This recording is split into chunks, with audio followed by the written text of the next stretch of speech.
Hello guys, तो मैं लक्ष्मी आपको एक नए मेरे यूट्यूब चैनल के साथ आज स्वागत करती हूँ आपका। तो आज हम पढ़ेंगे गैस्ट्रेशनल डायबिटीज़ मेलाइटिस के बारे में।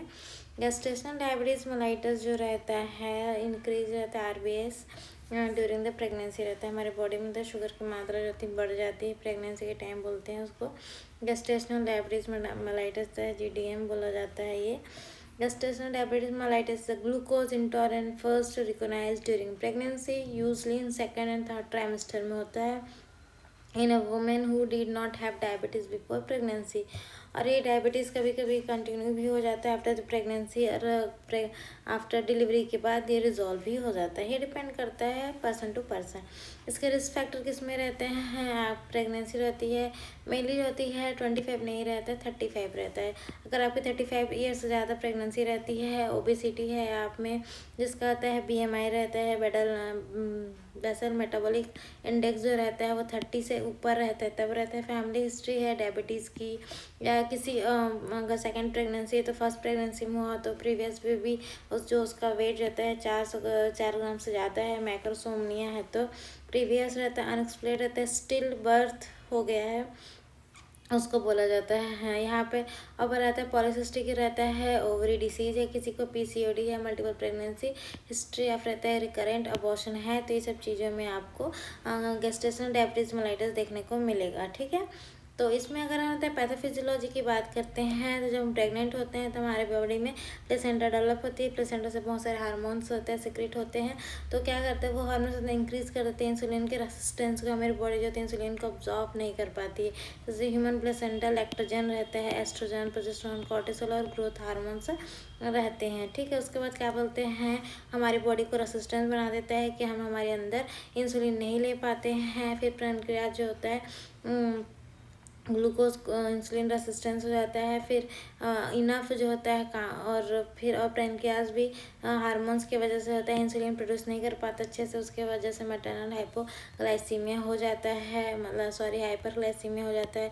और जब रहता है मदर को हाइपरग्लाइसीमिया रहता है तो फिटल को बहुत सारे प्रॉब्लम्स होते हैं। उसके वजह से रहता है अगर हम मदर के बॉडी में तो ज़्यादा अमाउंट में ये मदर है उसके बॉडी में बहुत सारे ग्लूकोज रहते हैं तो बेबी को इजली ट्रांसफ़र हो जाते हैं। उसकी वजह से बेबी को हाइपरग्लाइसीमिया हो जाता है, हाइपर इंसुलिनीमिया हो जाता है, और बहुत ज़्यादा हाइपरग्लाइसीमिया की वजह से बेबी जो होता है बड़ा हो जाता है 4 केजी से ज़्यादा का, और उसमें न्यूरोनेटल कॉम्प्लिकेशन आते हैं। साइन एंड सिम्टम्स की बात करें तो बहुत सारे वुमेंस में पॉलीयूरिया, पॉलीडिप्सिया, पॉलीफेजिया नॉर्मल जो होता है, जो डायबिटीज़ के साइन रहते हैं कि पॉलीडिप्सिया बार बार उनको प्यास लगती है।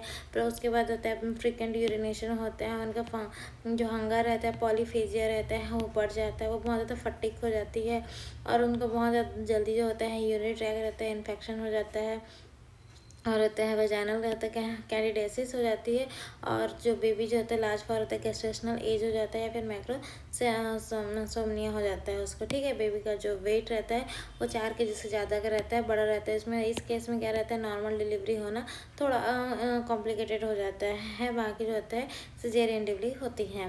ठीक है, साइन एंड सिम्टम्स के बारे में हमने देख लिया। अगर और हम दूसरे रहते हैं फिटल रहता है, नियोनेटल रहता है, कॉम्प्लिकेशन के बारे में पढ़ते हैं। तो रहता है मैक्रोसेमनिया जो रहता है 4 किलो से जो बेबी रहता है उसमें रहता है वो मैक्रोसोमनिया रहता है। बेबी का वेट 4 किलो से ज़्यादा रहता है, 4 किलो से ज़्यादा है तो वजाइनल डिलीवरी कराते हैं तो उसका बर्थ ट्रॉमा हो भी सकता है। उसका जो होता है शोल्डर रहता है, डिस्टोशिया रहता है। डिस्टोशिया का मतलब ये रहता है जो हम जब डिलीवरी कराते रहते हैं तो सिर्फ क्या चीज़ें फंसी, जैसे शोल्डर रहता है, जो शोल्डर डिस्टोशिया का मतलब और डिस्टोशिया का मतलब ऑब्स्ट्रक्शन हो जाता है, तो शोल्डर उसमें फंस जाता है तो उसकी वजह से इंट्रा फिर मतलब डिलीवरी नहीं हो पाती है, और बच्चे में इंट्राउटेराइन फीटल डेथ होने की भी संभावना रहती है। और आफ्टर द बर्थ रहता है बेबी में न्यूनेटल हाइपोग्लाइसीमिया रहता है, at the time of birth रहता है पेशेंट बेबी में हाइपरग्लाइसीमिया होता है, और आफ्टर द बर्थ हाइपोग्लाइसीमिया हो जाता है। Respiratory distress syndrome, hypocalcaemia, polycythaemia, hyperbilirubinaemia और एनआईसीयू में एडमिट करना पड़ जाता है हमें बेबी को। और मेनली क्या रहते हैं मैटरनल कॉम्प्लिकेशंस भी होते हैं। हमें यहाँ पर जो रहते हैं डायग्नोसिस के बारे में पढ़ते हैं तो हम क्या करते हैं, उसका रहता है ग्लूकोज टॉलरेंस टेस्ट कराते हैं। ठीक है, उसमें 25 ग्राम ग्लूकोज दिया जाता है रिस्पेक्टिव फास्टिंग में। फिर उसके 2 घंटे बाद होता है प्लाज्मा का मतलब ग्लूकोज का RBS टेस्ट करते हैं हम, तो रहता है वो कितना आता है, फास्टिंग में रहता है 92 से ज़्यादा रहता है। तो और उसके बाद 1 आवर में टॉरेंस 180 mg/dl और 2 आवर्स के बाद 153 mg/dl आता है।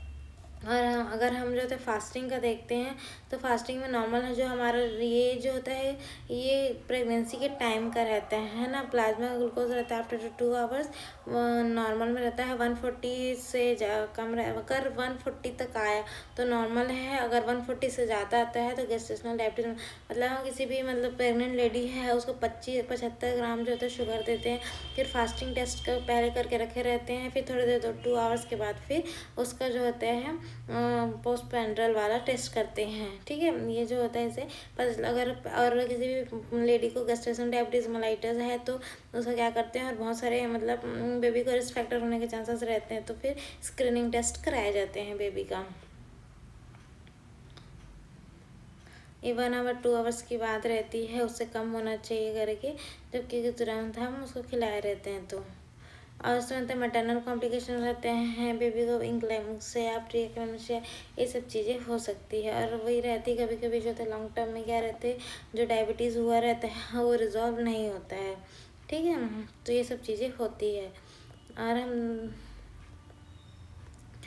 और जैसे कि गेस्टेशनल डायबिटीज़ मेलाइटस जो रहती है उसके टाइम रहता है या तो हम मेटफॉर्मिन दे सकते हैं या तो इंसुलिन का फर्स्ट ड्रग ऑफ चॉइस होता है। और पहला तो हम क्या बोलते हैं, जब मतलब प्रेगनेंसी के टाइम होता है कुछ भी डिसऑर्डर रहते हैं तो हम सबसे पहले बोलते हैं आप एक्सरसाइज से, डाइट से, नॉर्मल चीज़ों से मेंटेन करने की कोशिश करो। अगर उस चीज़ों से मेंटेन नहीं होता है तो फिर हम उसको ड्रग्स चालू करते हैं। पर क्योंकि प्रेगनेंसी के टाइम हर ड्रग्स यूजेबल मतलब बहुत सारा कॉम्प्लिकेशन होता है उससे ना, कभी कभी अबॉर्शन वगैरह हो जाती है, इसलिए हम ड्रग्स यूज़ नहीं करते।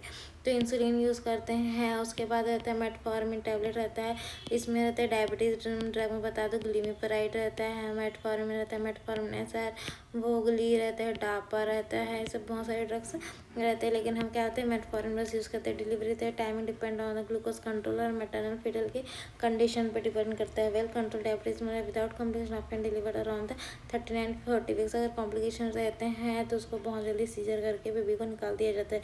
लेकिन अगर कॉम्प्लिकेशन नहीं है, नॉर्मल है, तो हम थोड़े दिनों तक उसको मतलब क्योंकि प्री मैच्योर हो जाता है ना, प्री मैच्योर बेबी में भी ऊपर से कॉम्प्लिकेशन रहते हैं, ऊपर से फिर उस टाइम रहता है मदर को कॉम्प्लिकेशन है तो ये सब चीज़ें नहीं करते कि सिजेरियन सेक्शन रहता है सबसे लास्ट ऑप्शन हमारे पास यही बचता है।